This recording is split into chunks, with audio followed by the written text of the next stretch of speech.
राधे राधे। आज सोमवार व्रत कथा कहेंगे।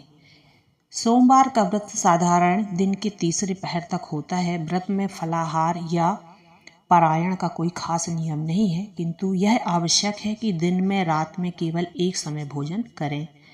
सोमवार के व्रत में शिव जी पार्वती जी का पूजन करना चाहिए। सोमवार के व्रत 3 प्रकार के हैं: साधारण प्रति सोमवार, सौम्य प्रदोष और 16 सोमवार। विधि तीनों की एक जैसी है। शिव पूजन के पश्चात कथा सुनना चाहिए। सोमवार व्रत कथा प्रारंभ।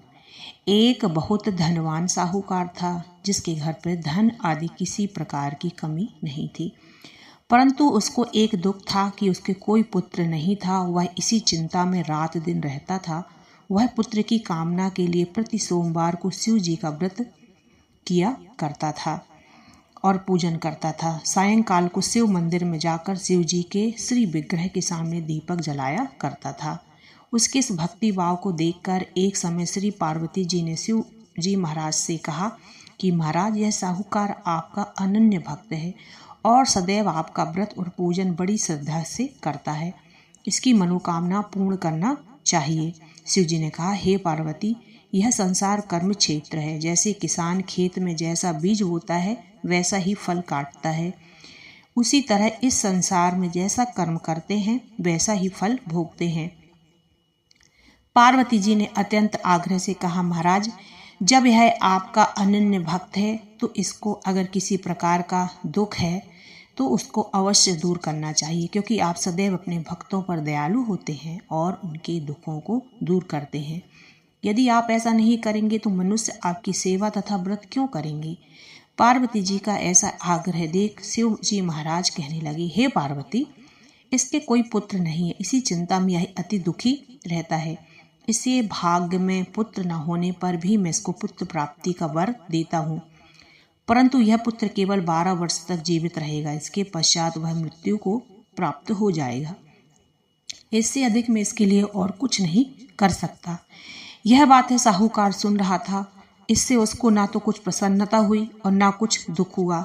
वह पहले जैसा ही शिव महाराज जी का व्रत और पूजन करता रहा।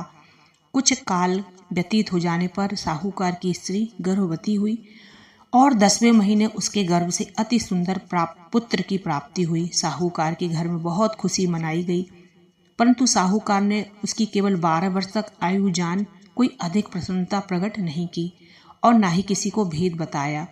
जब वह बालक 11 वर्ष का हो गया तो उस बालक की माता ने उसके पिता से विवाह आदि के लिए कहा, तो साहूकार कहने लगा कि अभी मैं उसका विवाह नहीं करूंगा, अपने पुत्र को काशी जी पढ़ने के लिए भेजूंगा। फिर साहूकार ने अपने साले अर्थात बालक के मामा को बुला उसको बहुत सा धन देकर कहा कि तुम बालक को काशी जी पढ़ने के लिए ले जाओ और रास्ते में जिस स्थान पर भी जाओ तो यज्ञ करते हुए ब्राह्मणों को भोजन कराते जाओ। वह दोनों मामा भांजे यज्ञ करते ब्राह्मणों को भोजन कराते जा रहे थे। रास्ते में उनको एक शहर पड़ा। उस शहर में राजा की कन्या का विवाह था और दूसरे राजा का लड़का जो विवाह कराने के लिए बारात लेकर आया था वह एक आंख से काना था। उसके पिता को इस बात की बड़ी चिंता थी कि कहीं वर को देखकर कन्या के माता पिता विवाह में किसी प्रकार की अड़चन पैदा न कर दें। इस कारण जब उसने अति सुंदर सेठ की लड़की को देखा तो मन में विचार किया कि क्यों न दरवाजे के समय से लड़के से वर का काम चलाया जाए। ऐसा विचार कर वर के पिता ने उस लड़के और मामा से बात की। तो वे राजी हो गए। फिर उस लड़के को वर के कपड़े पहना तथा घोड़ी पर चढ़ा दरवाजे पर ले गए और सब कार्य प्रसन्नता से पूर्ण हो गया। फिर वर के माता पिता ने सोचा, यदि विवाह कार्य भी इसी लड़के से करा लिया जाए तो क्या बुराई है। ऐसा विचार कर लड़के और उसके मामा से कहा, यदि आप फेरों का और कन्यादान के काम को भी करा दें तो आपकी बड़ी कृपा होगी। मैं इसके बदले में आपको बहुत सा धन दूंगा। तो उन्होंने स्वीकार कर लिया और विवाह कार्य बहुत अच्छी तरह से संपन्न हो गया। परंतु जिस समय लड़का जाने लगा तो उसने राजकुमारी की चुनरी के पल्ले पर लिख दिया कि तेरा विवाह तो मेरे साथ हुआ है, परंतु जिस राजकुमार के साथ भेजेंगे वह एक आंख से काना है और मैं काशी जी पढ़ने के लिए जा रहा हूँ।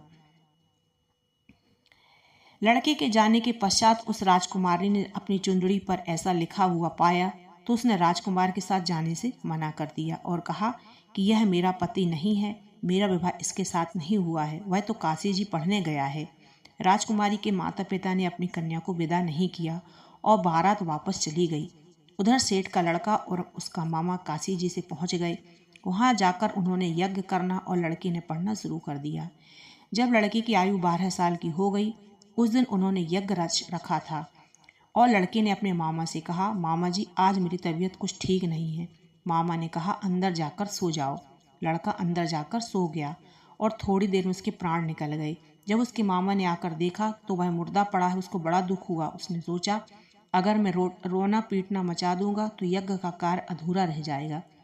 अतः उसने जल्दी से यज्ञ का कार्य समाप्त कर ब्राह्मणों के जाने के बाद रोना पीटना आरंभ कर दिया। संयोग बस उसी समय शिव पार्वती जी उधर से जा रहे थे। जब उन्होंने जोर जोर से रोने की आवाज़ सुनी तो पार्वती जी कहने लगी कि कोई दुखिया रो रहा है, इसके कष्ट को दूर कीजिए। जब शिव पार्वती ने पास जाकर देखा तो वहाँ एक लड़का मुर्दा पड़ा था। पार्वती जी कहने लगी, महाराज यह तो उसी सेठ का लड़का है जो आपके वरदान से हुआ था।